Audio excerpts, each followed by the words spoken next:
Hey, what's going on, guys? You're listening to The Engine on YouTube. Johnny Fogel, Nick Falk, and Nick Friedman here. We're moving on to our last episode of this series. We've got our top 10 centers for you. Quick disclaimer, get us to 200 subscribers, and I'm going to go bald. I'm going to donate to Wigs for Kids. We said it in the last two videos, but yeah. He's going to shave his head.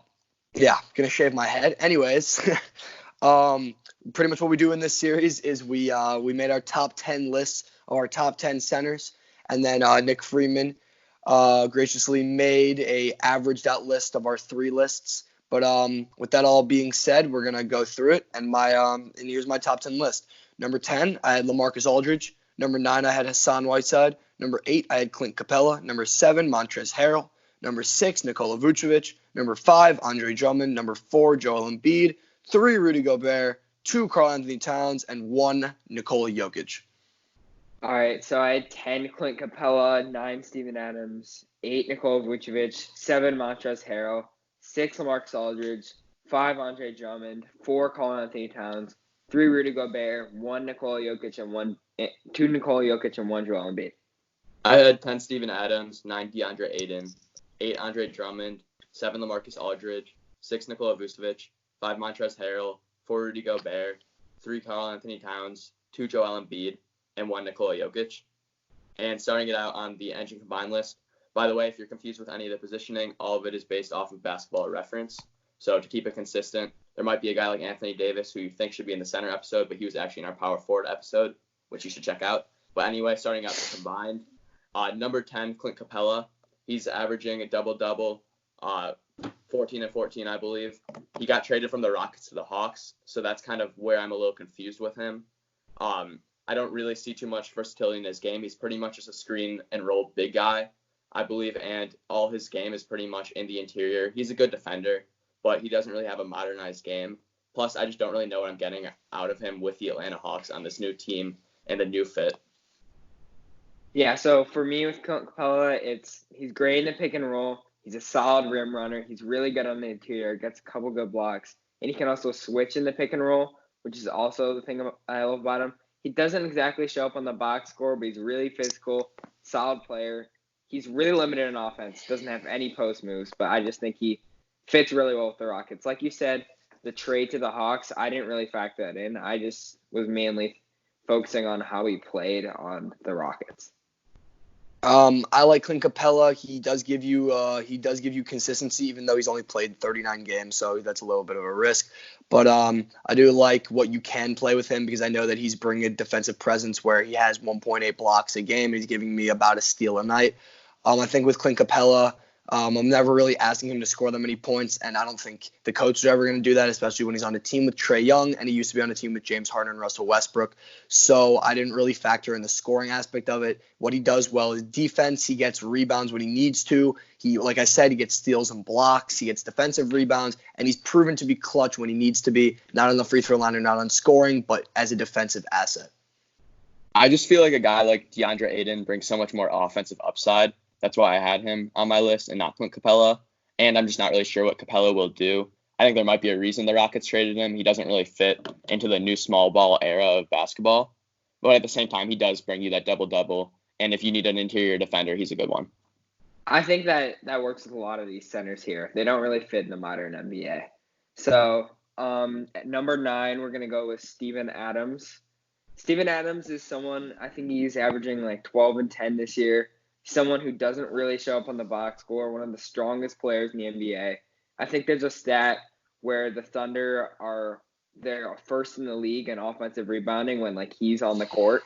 So maybe he doesn't grab every offensive rebound, but he helps them a ton. He's great at boxing out, and he's a solid player. He's pretty limited like some of these other guys. Mm-hmm.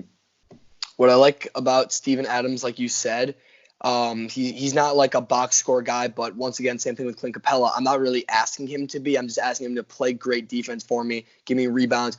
He really lights the fire on this Thunder team like he's done in the past. He's a really great locker room presence. He's just a guy that you want on your team. He's got a pretty good plus minus. But the thing with Steven Adams is he's unbelievably strong. I know he's going to fight for me every single night. And similar to players like Giannis, like we talked about in the other videos, he's giving me 100%, maybe even 110% every single night, and he's going to fight for the win no matter what, even if you're down 20. And I really appreciate players like that. Yeah, I agree. He's a classic tough big guy. When you need energy on that team, when you're a little down, he's going to bring it. You know he's bringing 100%, and he's going to die for loose balls, all that. And he's just a winner. They're clearly a much better team when he's on the court. As Nick said, he brings the offensive rebounding. He's a really good interior defender. Even though he doesn't get too many blocks, his presence is just so important down there. Yeah. Do you think it would be, although he is, we were just raving about him and all the little things he does well, but do you think it is a good idea for the Thunder to trade him to maybe obtain someone closer to a star? They have so many future draft picks. I don't think you necessarily need to rebuild completely because you do have that young core still with Shai Gilgeous-Alexander, and Schroeder's still pretty young. So I think they still are in an opportunity to win now, but still have a really bright future. Yeah, I definitely don't think they're contending, but I like how they're developing their young players. All right, moving on to number 8, we've got LaMarcus Aldridge. Don't be confused, even though he usually is a power forward. This year he's a center. What I like about LaMarcus Aldridge, he's given me 18, 19 points a night. It's what I expect. He's given me around 7 rebounds, which is an underrated category of his. What he's improved this year is his three-point shot, upped it to about 40% this year, which is good.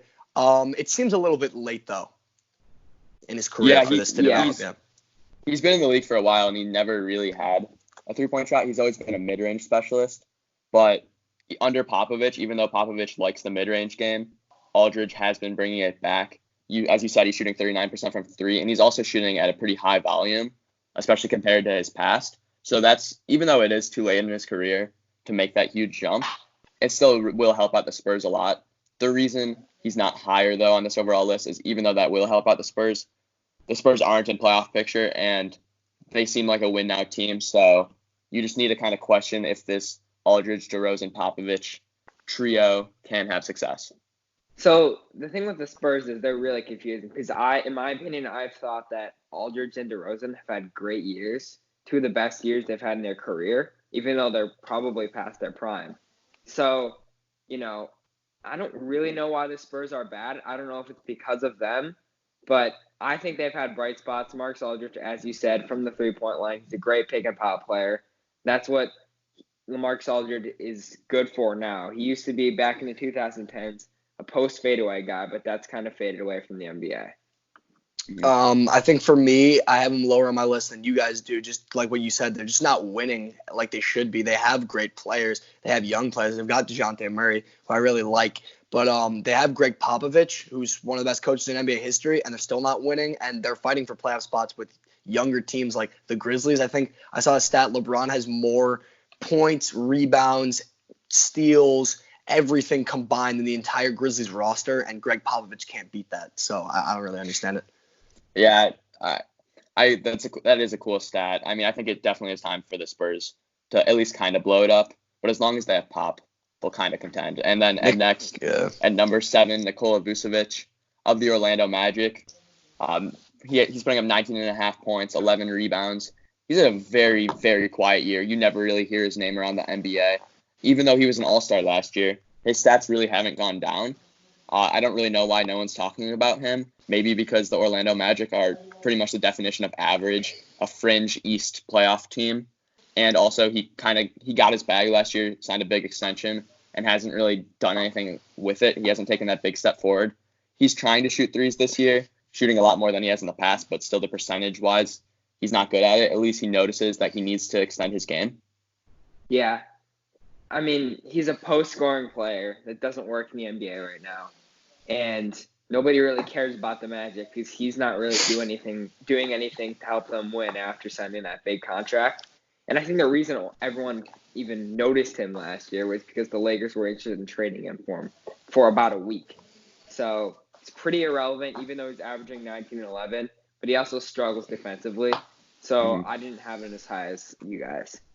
I just think he brings to the table a lot of things that people are looking for. Seems like he's able to adjust pretty well to the new NBA. I mean, he's not an insanely good shooter, but trying to better himself, and he's still giving me 20 a night. I mean, the Magic are a pretty irrelevant franchise. There's not a lot you can do to change that besides when Dwight Howard was on the team, but obviously Dwight Howard's not coming back. So I mean, you can't really do anything about him not getting hurt about, but he's a good player, and I appreciate the work that he puts in, and it seems like he cares a lot about this Magic team, and he chased the bag, and he's still in Orlando, so here we are. Yeah, he's pretty crafty around the rim also. He doesn't get enough credit for his post moves. Another thing about Vucevic, it's pretty impressive that he's the starting center for the Orlando Magic, considering they have about 50 big men on that team, and their whole team is like 6'8 plus. So if you're starting and as a big man on that team, that means you're the best of the medium. So yeah, it's just kind of a funny way to look at it. That was disrespectful. All right, yeah. Six, Montrezl Harrell, probably the sixth man of the year for the Clippers. He's averaging about 19 a game for them. He's a great rim runner, really athletic, solid defender. But I think if he was given a bigger role, his stats would look a lot better. That's the reason why I had him decently high. So, and I think he has a lot of room to grow too. Easily Nick Folk's favorite basketball player. He was talking about him yesterday. I like Montrezl Harrell a lot. It just seems like the Clippers are just loaded with depth. They've got Lou Williams on their team, who has won the Sixth Man of the Year award. It just seems like he's got a championship belt. I really like what Montrezl, one of the more underrated players in the NBA. Another guy that we don't really talk about. Once you look into the stats, he's really efficient. He's definitely a guy that you want to have on your team. Yeah, he's putting up almost 19 points a game, 7 rebounds. He's a rebounding monster. He's only like 6'8", and he fights with the big dudes. He also is doing all this in under 28 minutes a game, which is just super impressive, his efficiency. And he's also a really solid defender. Even though he's undersized, he brings the energy. Like we said with Steven Adams, he's another guy who he's giving 100% every single night. He's such a fiery player. I have a question. Is he your sixth man of the year? Oh, yeah, without a doubt. Without a doubt. He's amazing. It's probably between the two Clippers players still. Lou Williams is definitely in that discussion. Yeah, but with his field goal percentage like 59%, he's a great rim runner, and he's been scoring at a really, really high rate. Right, I had him higher than you guys at number 5, and I still think Dennis Schroeder is my sixth man of the year. Anyway, moving on. We've got number 5. We've got Andre Drummond. Andre Drummond, an absolute stat monster, averaging 18 points a game and 15 boards, and yet he does this while being not that talented at the sport of basketball. So I find myself really impressed by Andre Drummond because I don't actually think he's that good, but he is really good at getting rebounds. And with his 6'10", 280 frame, he's just proved like the haters wrong many times because how many times has he gotten games with 20 rebounds, 20 plus rebounds? He's an absolute fighter down there. And I got a lot of respect for Andre Drummond. It seems like he's fought off the haters a lot. I had him lower than you guys. I like Andre Drummond. There's no doubt he's probably the best rebounder in the NBA. Just I don't know how much rebounding really matters. It's kind of a skill that's going away, and team rebounding is more important to me. And I just think his stats can be a little deceiving. He doesn't have any range at all, and he's not that good of a defender. Like he's an average defender. So when you say all these rebounds, 16 rebounds a game is still really impressive, but it just doesn't really translate to how good of a player you are, in my opinion. Also, he doesn't have a jump shot. He's improved it, I guess.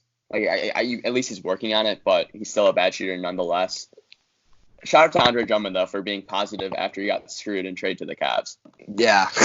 Yeah, that's an awful situation for him. But, I mean, the Pistons are much better. But I kind of regret putting him this high. I kind of got seduced by the rebounding numbers because he really isn't that good. He doesn't add any help to the team. Got seduced, yeah. Yeah.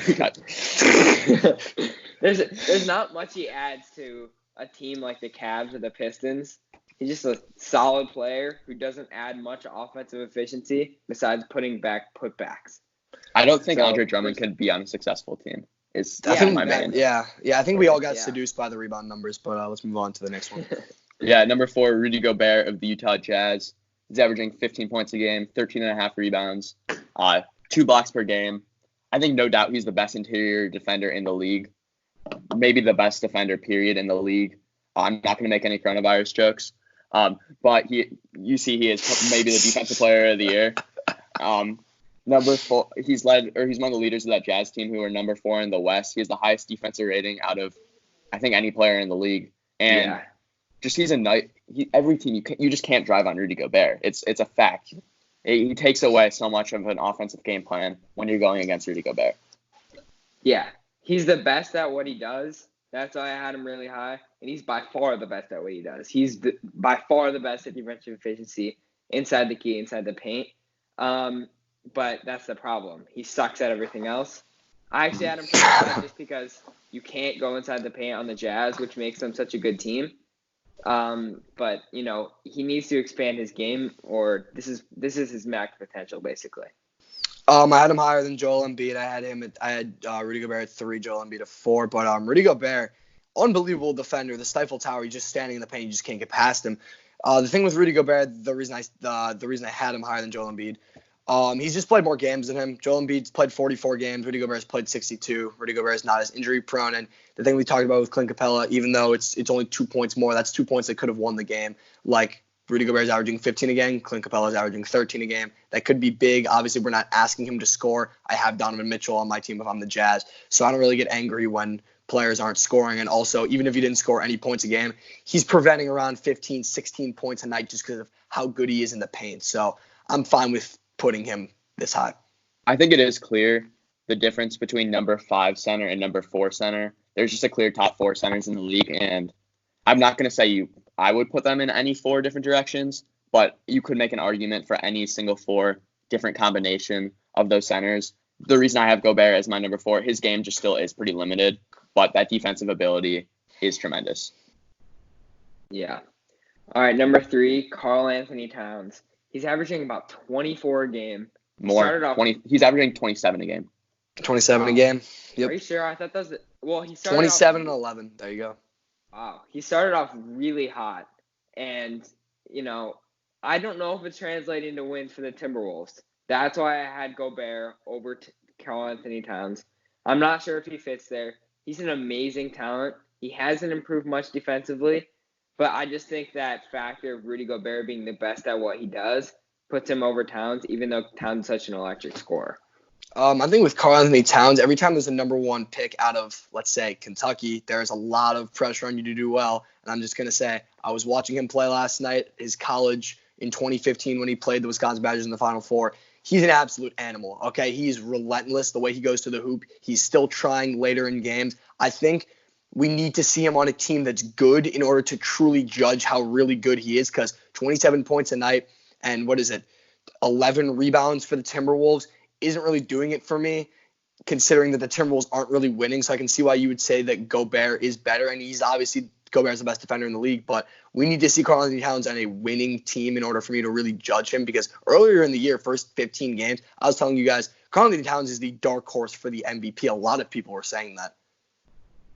With Towns, he also hasn't played that many games. He's only played 35 games this season because he had a wrist injury, which took him out for a while. In those 35 games, he's 10 and 25. So clearly that just his stats do not translate to wins. This Timberwolves team is at the bottom of the league in pretty much every stat, and one of the worst in the league. They lost like 15 games in a row or something crazy. He's still a bad defender. The reason I did have him above Gobert, though, was I was really neck and neck, and he's shooting 41% from 3, which I think is just such an underrated stat. Plus, he shoots the 3 a lot. It's not like he's shooting the ball once a game. He shoots it, I'm not sure exactly, but probably like 5 threes a game. And he's just such an efficient scorer.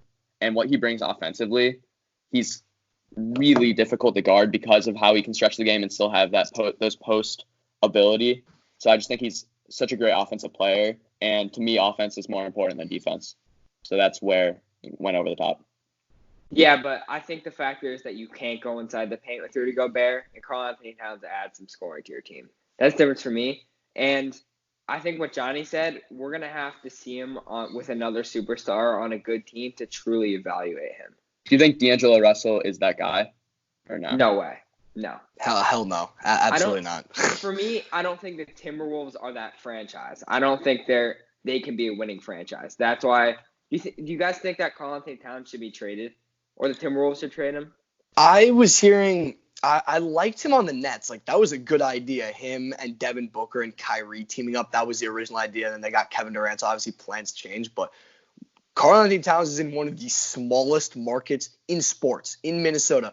He's trapped there. He needs to get to a bigger market. We need to see him. He's a big market guy. I think Minnesota, though, isn't big enough, or Minnesota can't really get anything better than Karl-Anthony Towns. So I would be okay unless maybe they trade for like Embiid, which I would like. But yeah, I'm just not sure where they're going. But moving on to Joel Embiid at number 2. Joel Embiid, obviously still the injury risk, but when he plays, he's an absolute game changer. You talk about players who are giving 110, he's giving like 150. He loves the Sixers. He's averaging 23 and 12 a night. We know that he's bringing in every single night. Like I said, I like Joel Embiid a lot, and that's the thing with Joel Embiid. Everybody really likes him, but it's not really transferring in the win category. They're 6th in the East, and I don't know. I'm more of a Ben Simmons guy myself, and I would kind of like if they moved off Joel Embiid and focused more on Ben Simmons. I 100% agree. He doesn't fit with Simmons at all. Clearly, the 76ers are underperforming, and he probably should be gone next season, him or Brett Brown. And he's played 44 games, which is not that bad for him, putting up 23.5 points per game, 12 rebounds, a little less scoring than last season, but he's still a really solid defender when he tries, which I guess is usual. And for a big guy, he can stretch the floor pretty well. The reason I had him at number 1 was just because I'm not blaming him for not being able to fit with Ben Simmons. I think he'd be a really good contributor to a team if he got traded, which the 76ers should trade him because they should surround Ben Simmons with shooters, which seems like the theme everyone's agreeing with right now. I like Ben Simmons a lot more than I like Joel Embiid, like I said earlier, and I just think this team, there were talks a couple years ago that they were going to try to trade Ben Simmons for LeBron, and I was thinking, why would you do that? Why would you do that? That makes no sense to me. Ben Simmons is a top 3 player. It's LeBron. Yes, but Joel, I don't trust Joel Embiid, and I'm just confused on why you would put Joel Embiid at number 1, especially when there are Jokic is on there. Yeah, Jokic doesn't get hurt. Jokic is moving on number to 1. Number 1, Nikola Jokic. He's putting up 20 points, 7 assists. An amazing playmaker, and 10 rebounds. He's led the Nuggets to the number 3 seed in the West, so clearly he's a big-time winner, and he's doing it in the West compared to Embiid, who's the number 6 seed in the East. And he lacks defense, but he's so smart. He makes up for it. He does the pick and roll where he's the ball handler and Jamal Murray is setting the screen, which is just one of my favorite plays in all of basketball.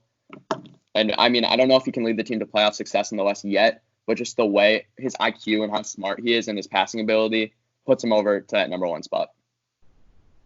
I mean, I think it's absurd to just compare Jokic's defensive ability and Embiid's defensive ability.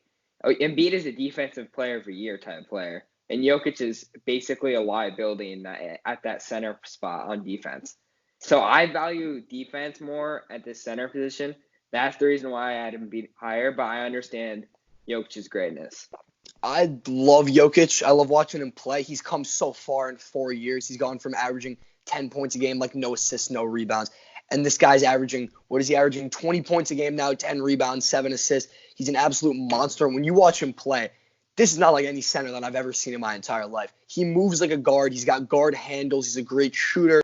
He's a great facilitator. And Jokic is the future of the NBA. We talk about it with Luka Doncic. These European-type players are the future of the NBA. They're the guys that you want on your team when it comes to the playoffs. And Jokic can pretty much do everything that I'm asking him to do. And he's a hard worker. Yeah, I think that's all we got. Thank you for listening, Johnny. Yep, that's our video. Tomorrow or in the next couple of days, we're going to be starting our top 50 NBA players list. Definitely something to get excited about. Get us to 200 so I can shave my head, get this greaser haircut out of the way. But hope you guys enjoyed the video. Like, share, subscribe, get us to 200 subscribers, and hope you guys have a great quarantine day. Thank you so much.